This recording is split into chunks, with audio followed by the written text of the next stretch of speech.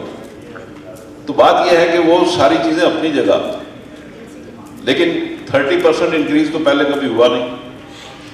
ہونا چاہیے 13,000 ارب روپے, اور ہم شاید 9,400 ارب بھی اکٹھے کر لیں تو بڑی بات ہے.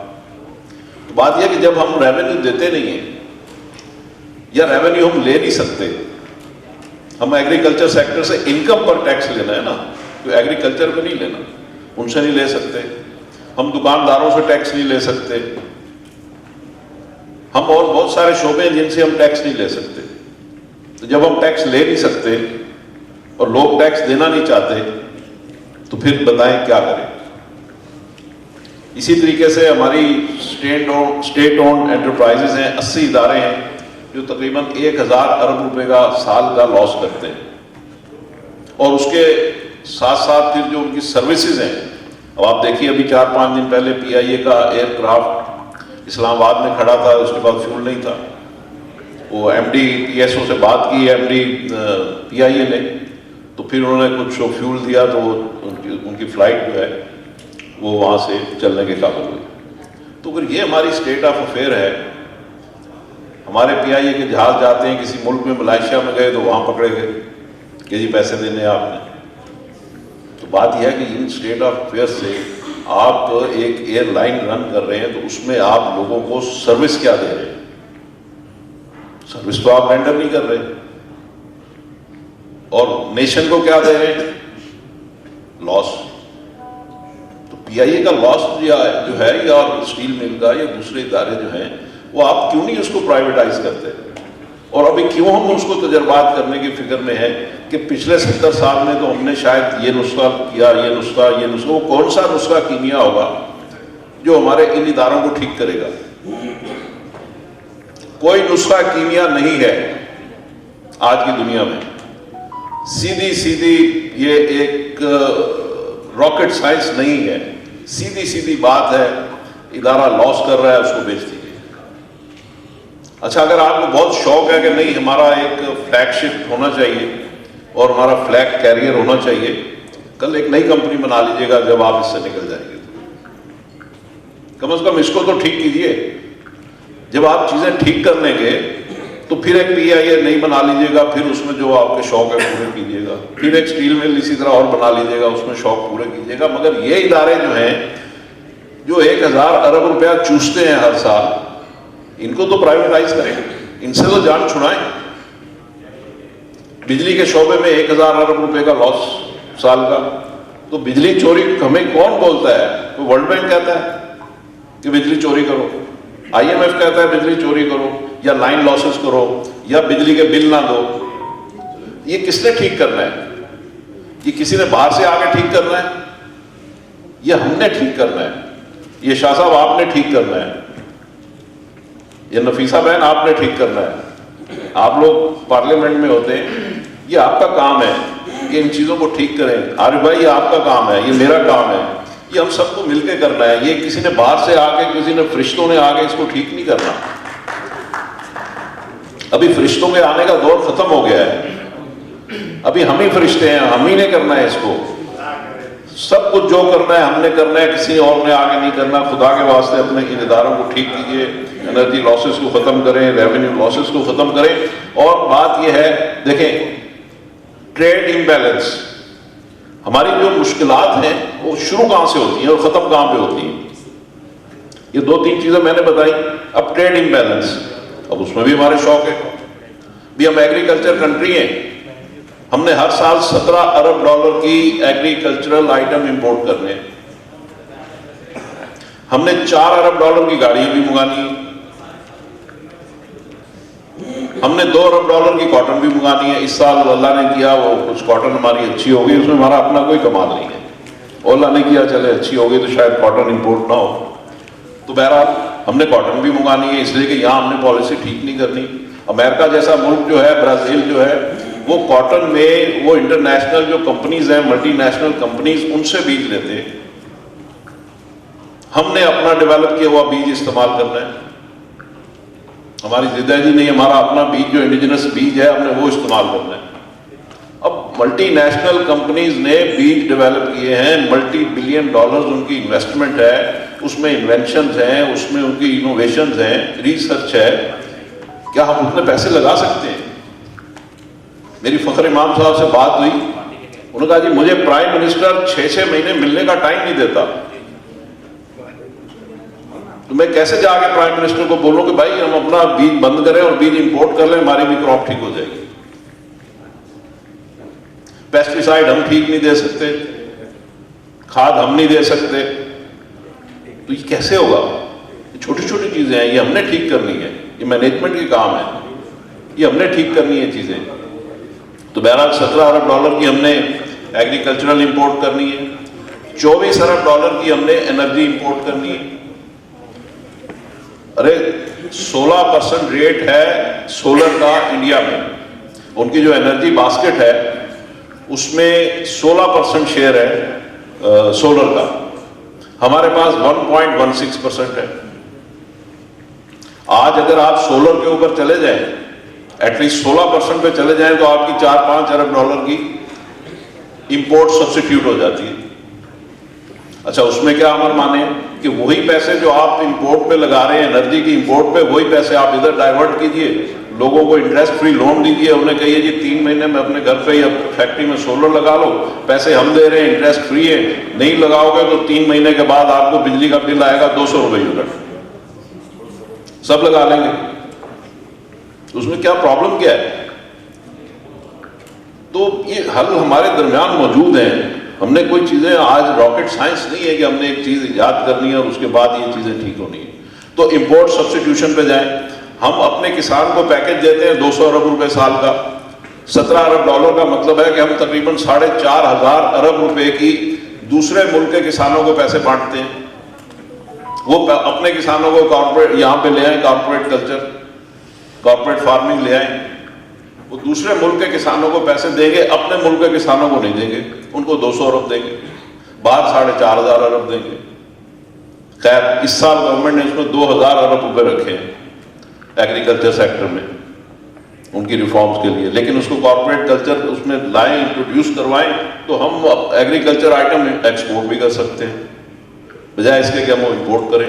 تو خیر امپورٹ سبسٹیٹیوشن میں بہت سکوپ ہے, اس طرف ہمیں جانا چاہیے, اور اسی کی وجہ سے ہمارا کرنٹ اکاؤنٹ ڈیفیسٹ ہوتا ہے. ہم نے تقریباً $70-75 ارب کی امپورٹس کرنی ہے, اور تقریباً ہم نے $25 ارب کی ایکسپورٹ کرنی ہے. $50 ارب کا ہمارا کرنٹ اکاؤنٹ ٹریڈ ڈیفیسٹ ہے, اور $25-26 ارب کی ہماری فورن ریمیٹنس ہے, تو نیٹ $20 ارب کا ہمارا خسارہ ہے جو کرنٹ اکاؤنٹ ڈیفیسٹ ہے. اچھا آپ اس کو یوں دیکھ لیں, پچھلے سے پچھلے دور میں پی ڈی ایم کی گورنمنٹ سے پہلے ہماری جو ٹوٹل انکم تھی $30 ارب کی ہماری ریمیٹنس تھی, $30 ارب کی ایکسپورٹ تھی, $60 ارب کی انکم تھی. اس کے بعد ہوئی $55 ارب, اور اس سال غالباً وہ ہوگی $50 ارب. آپ کی ایکسپورٹ بھی گر رہی ہے, آپ کی ریمیٹنس بھی گر رہی ہے. اب $50 ارب کی اگر آپ کی ٹوٹل انکم ہوگی تو اس کے اگینسٹ میں آپ کی جو امپورٹ ہے وہ اگر وہی $75 ارب 80 ارب تو $30 ارب کا ڈیفیسٹ. اور اگر آپ امپورٹ کو سکویز کریں تو جتنا بھی کر لیں, شہباز شریف کی گورنمنٹ نے اس کو سکویز کیا تو $5 ارب پہ آ گیا ہمارا جو کرنٹ اکاؤنٹ ڈیفیسٹ تھا. اب آئی ایم ایف نے کہا اگر آپ اس کو, اچھا اس کو جب آپ امپورٹ کو سکویز کرتے ہیں تو اس کا مطلب یہ ہے کہ وہ تقریباً اگر آپ اس کو 20-25 ارب سکویز کرتے ہیں تو اس کا مطلب یہ ہے کہ تقریباً 7,000 ارب روپے ہماری اکانومی میں سے نکل جاتے ہیں, لوگوں کو روزگار نہیں ملتا اور ہمارا جی ڈی پی نیچے آ جاتا ہے. پچھلے سے پچھلے دور میں 4 ارب ڈالر کی جو ہم نے گاڑیاں منگائی, جو ہم کلیم کرتے ہیں کہ ہمارا جی ڈی پی 6% پہ تھا, وہ 6% پہ اس لیے تھا کہ آپ نے 17 ارب ڈالر کی ایگریکلچر آئٹم امپورٹ کیے, 4 ارب ڈالر کی گاڑیاں امپورٹ کی. اگر یہ نہ کیا ہوتا تو آپ کا جو جی ڈی پی 6% تھا وہ 6% نہیں ہوتا, اس وقت پہ جی ڈی پی آپ کا 2% ہوتا. وہ انفلیٹ کیا اس کو آپ نے کاسمیٹیکلی. تو آج یہ ساری چیزیں جو ہیں ہمارے درمیان موجود ہیں, ہمیں نے ان کو ٹھیک کرنا ہے. اللہ کرے ہمیں عقل آ جائے اور اللہ کرے کہ عارف بھائی کو جوش آ جائے اور عامر بھائی اس سلسلے میں کچھ کریں. بڑی مہربانی.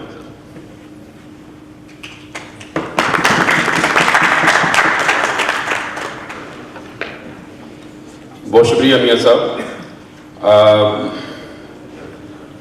میں I would like to take opportunity to acknowledge the presence of Rehan Hashmi, former MNA اور UC ناظم آباد کے ناظم بھی رہے اور ابھی ماشاءاللہ ویری ایکٹیو ہیں MQM میں اور بڑے پڑھے لکھے بزنس مین بھی ہیں.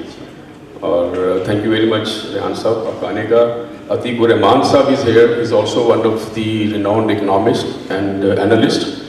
آپ اکثر ان کو ٹی وی پہ ہر جگہ ان کو دیکھتے ہوں گے, کوئی ٹی وی پروگرام نہیں چھوڑتے ماشاءاللہ, ہر بندہ ان کو پیچھے پڑا ہوتا ہے. Is a very good economist also and بڑے اچھے اینالسٹ ہیں. تھینک یو عتیق بھائی فار بینگ ود اس.